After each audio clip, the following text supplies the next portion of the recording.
Assalamualaikum class. I hope everyone is doing well, guys. As you know that nowadays we are doing the exercise of chapter number 2. So there is a question in your exercise, question number 8. Explain how Bohr's atomic theory differs from Rutherford's atomic theory. Right दोनों में differences को आपने बताना है, तो उसका answer मैं आप लोग को सेंड करूँगी. That explain you about the differences of Bohr's and Rutherford atomic theory, दो के हम क्लास में इस टॉपिक को कर चुके थे. राइट क्वेश्चन नंबर 9 है describe the presence of sub shell in shell. ठीक है, ये क्वेश्चन आप लोग नहीं करोगे. ठीक है, लेट मी हाईलाइट कि आप लोग कौन से क्वेश्चंस को नहीं करने वाले हैं. ठीक, ये क्वेश्चन आप नहीं कर रहे हैं. राइट इसके अलावा क्या है, state the importance and uses of isotopes in various fields of life. This also has been done already in our copies.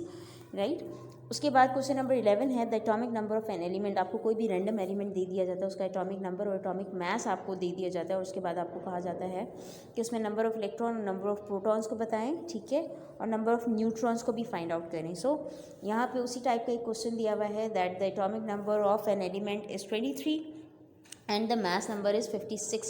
How many protons and electrons does an atom of this element have? आपने बताना है कि इस element में कितने number of electrons हैं और कितने नंबर ऑफ प्रोटॉन्स हैं.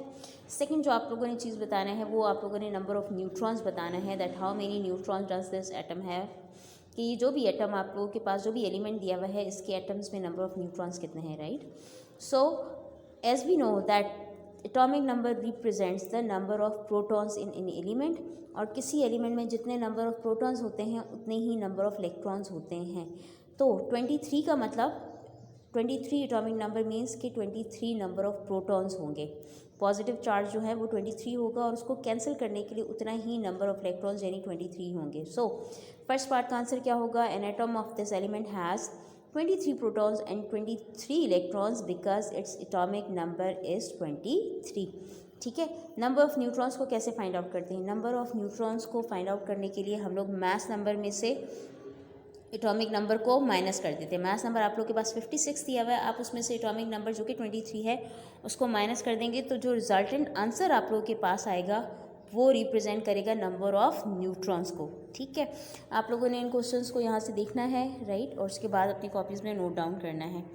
क्वेश्चन नंबर 12 है the atomic symbol of aluminium is written as 2713 AL. What information do you get from it, कि आपके पास अगर कोई भी एलिमेंट इस तरह से लिखा हुआ आता है, उसके साथ ये दो लेफ़्ट के ऊपर फिगर्स या डिजिट्स दिए हुए होते हैं, तो ये डिजिट्स किस चीज़ को रिप्रेजेंट करते हैं. ठीक है, आपने ये चीज़ बताना है. ये आपके पास यहाँ पे AL सिंबल है, 27 मैथ्स नंबर है, और 13 जो नीचे लिखा हुआ है वो किसी वो एटॉमिक नंबर है. तो कोई भी एलिमेंट अगर सपोज़ आपको दिया हुआ है कि आपके पास अल्फ़ाबेट्स दिए हुए हैं, उसके बाद एक नंबर ऊपर दिया हुआ है, एक नंबर नीचे दिया हुआ है, तो ये जो अल्फ़ाबेट्स हैं ये एटॉमिक सिंबल को शो करते हैं. जो ऊपर डिजिट्स दिए हुए होते हैं, ये वाला 27 का सपोज डिजिट है, तो ये ऊपर वाला डिजिट शो करता है मैथ्स नंबर को, जबकि नीचे वाला डिजिट एटॉमिक नंबर को शो किया करता है. राइट तो हम लोग इसका आंसर देखते हैं कि क्या है.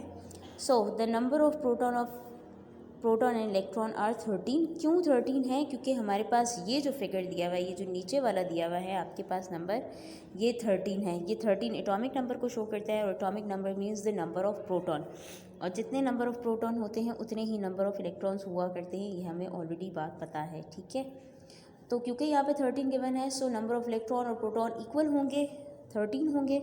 राइट और जो ऊपर 27 का फिगर दिया हुआ है वो है मैथ्स नंबर, और मैथ्स नंबर से नंबर ऑफ़ न्यूट्रॉन्स को अगर फाइंड आउट करना हो तो हम मैथ्स नंबर में से क्या चीज़ माइनस कर देते हैं, नंबर ऑफ़ प्रोटॉन को माइनस कर देते हैं.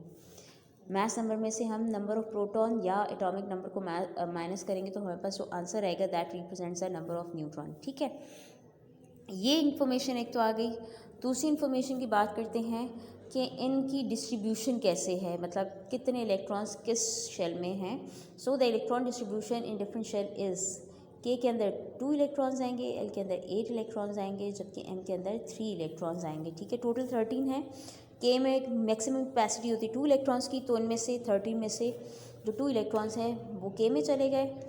बाकी एल की जो कैपेसिटी होती है मैक्सिमम वो 8 इलेक्ट्रॉन्स की होती है. तो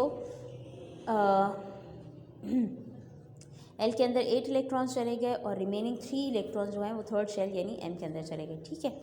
उसके बाद नेक्स्ट बात करते हैं aluminium has 3 electrons in outer shell, क्योंकि अच्छा इस चीज़ को आप लोग रहने दें, क्योंकि यहाँ पे क्या कह रहे हैं, एल्यूमिनियम हैज़ 3 इलेक्ट्रॉन, सबसे लास्ट वाली शेल यानी एम शेल के अंदर क्योंकि 3 इलेक्ट्रॉन है तो ये सबसे आखिर वाला शेल है, ठीक है।